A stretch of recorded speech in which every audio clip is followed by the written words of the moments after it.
Good morning, YouTube. It's 5:40 a.m.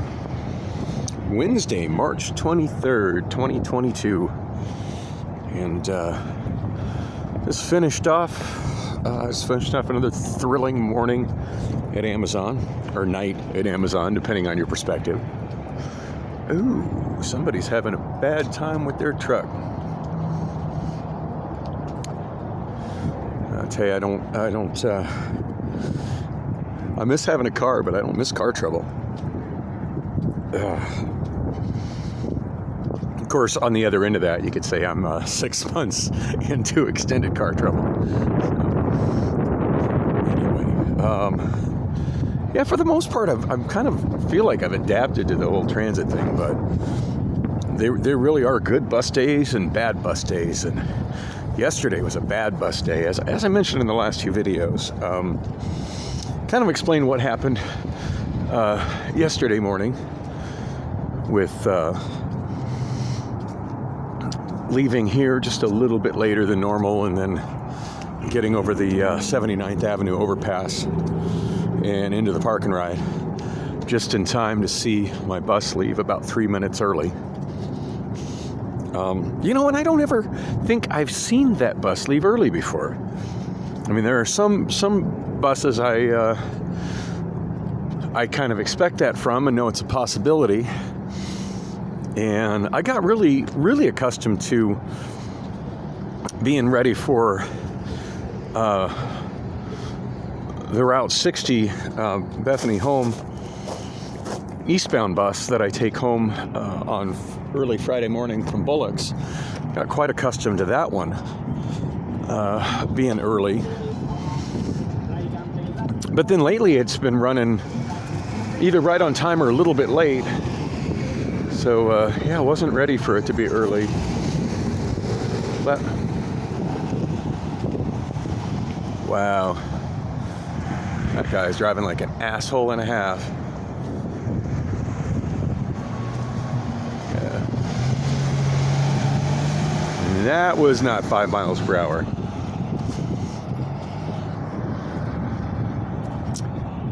Damn. People that drive like that just blow my mind. Anyway, where was I? Dang. Train of thought just completely derailed right there.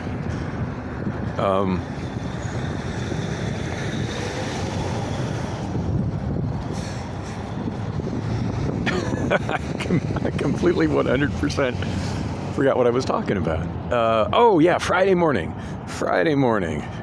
Yeah, that was a disaster and a half. And I'm not sure how many minutes early the bus came. I wasn't very focused on the time, and I was exceptionally drunk and exceptionally depressed. So, not as focused on my transportation as I normally am. And I am sure it was early, though. Anyway, yeah, and I've mentioned it way too many times, but yeah, Friday morning, freaked out, got bum rushed, had my iPhone stolen.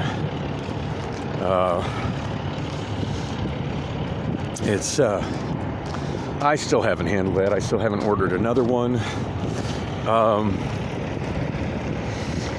But I'm getting a double whammy of how authentication via text message to a phone number is not such a great security system. Not only because I'm unable to log into a lot of my stuff because I don't have access to my regular phone number since that phone was stolen, but I've got a phone that has a number that apparently was somebody else's number very recently, and that's the number that she's got for a whole bunch of her stuff. And I have no idea how to get a hold of her. I wish I did.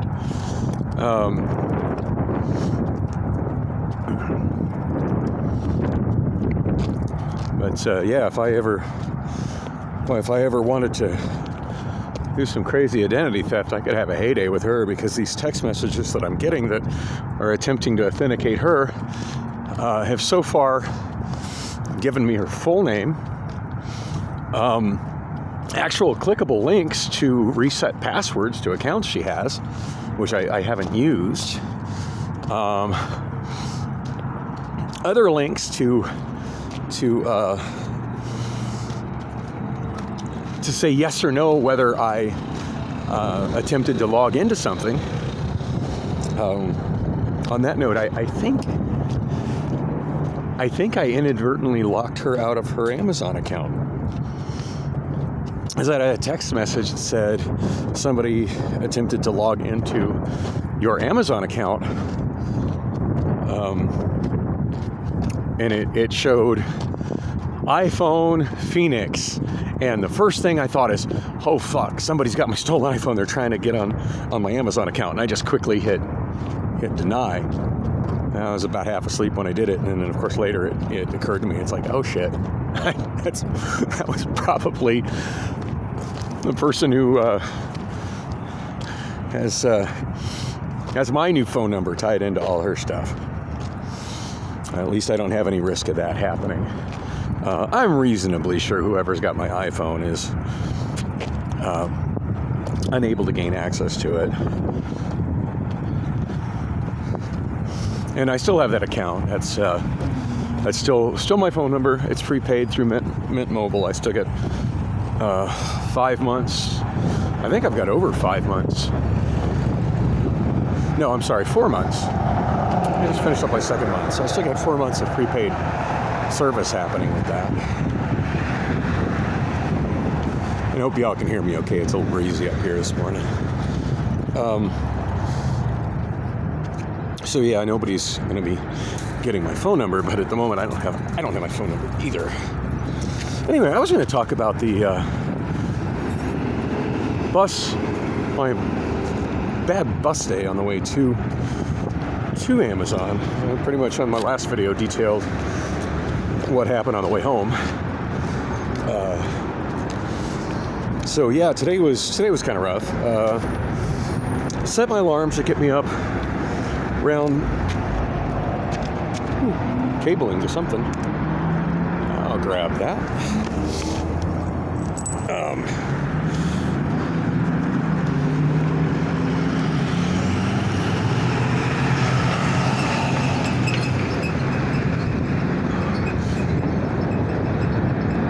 God, I can smell the exhaust coming off I-10 right now, and it is so nasty.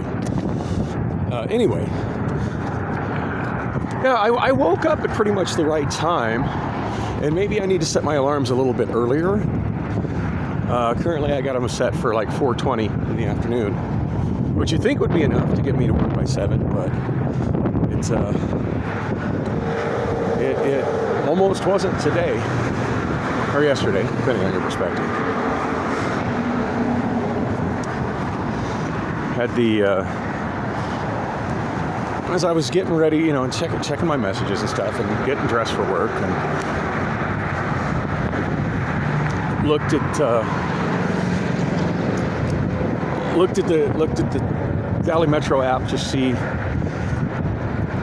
when the next 44 South would be, and basically it was 4 minutes away, so there was no way I was going to make it. And I'm thinking, well, pretty sure if I catch the next one, the one that comes a little bit after 5, memory serves, that one doesn't give me any leeway. But as long as it's semi on schedule, that one gets me down to the light rail in time to make the transfer to the light rail, which gets me to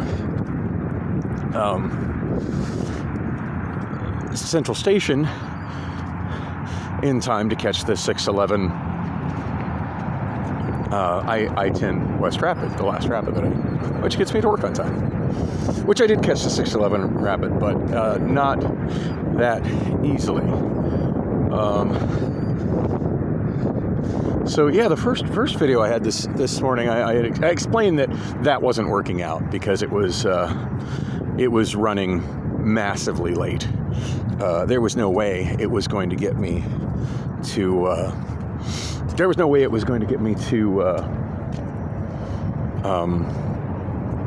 the light rail on time to catch the train that I needed to catch the rapid. And the next train doesn't get me to the rapid on time, so that's a problem. So after that, I think I was vlogging as I was walking. If memory serves, I'm not 100% on this one. I think I was vlogging as I was walking. Yeah, I was. I do remember. Yeah, so it'd be 2 videos ago, heading southbound on 44th Street to McDowell, and I figured, well, I'll just, I'm not going to be able to do the 44 to the light rail to get to work on time, so maybe I can catch the next 17 McDowell westbound, and either take that all the way to 79th Avenue, which is basically where I am, instead of it here at the transit center by the cool-looking radio sculpture bus shelter. It lets me off on the other side of that traffic light up there, and that's fine. I don't like riding that bus because there's a lot of creepy people on it, but it's not a pleasant ride, but it's better than not getting to work on time. So I have also had issues with that bus when it's scheduled and it shows me it's going to get me on time, getting so massively behind schedule that it ends up. It's never got me late, but it's arrived way later than it was supposed to arrive. And so yeah, at that point I was like nervous. I was cutting it close. So the bus that I walked up on, which in 2 videos ago you can see it pass me as a not in service bus, and it pulls up and parks at 44th Street and McDowell, and yeah, so it was a 17. So she didn't let me on. She was just basically sitting there camped, and she was going to be camped there for quite some time. I want to say like 30 minutes, 25 minutes. Now that I didn't get in that video because I didn't check the bus app until after I ended my vlog, but yeah, so she's going to be sitting there for a long time, blocking not letting people on and blocking the bus pullout. I really feel like the Valley Metro needs to do something about that. That to me just seems like it has some safety issues. I forget what video it was, and maybe I can remember to link it in the description. But yeah, there was a time that I saw a guy, because of a bus sitting camped out like that, waiting for its time to start and occupying the stop, and then another bus had to pull in and use that stop, and wasn't unable to get to the safely to the curb because of that. And this person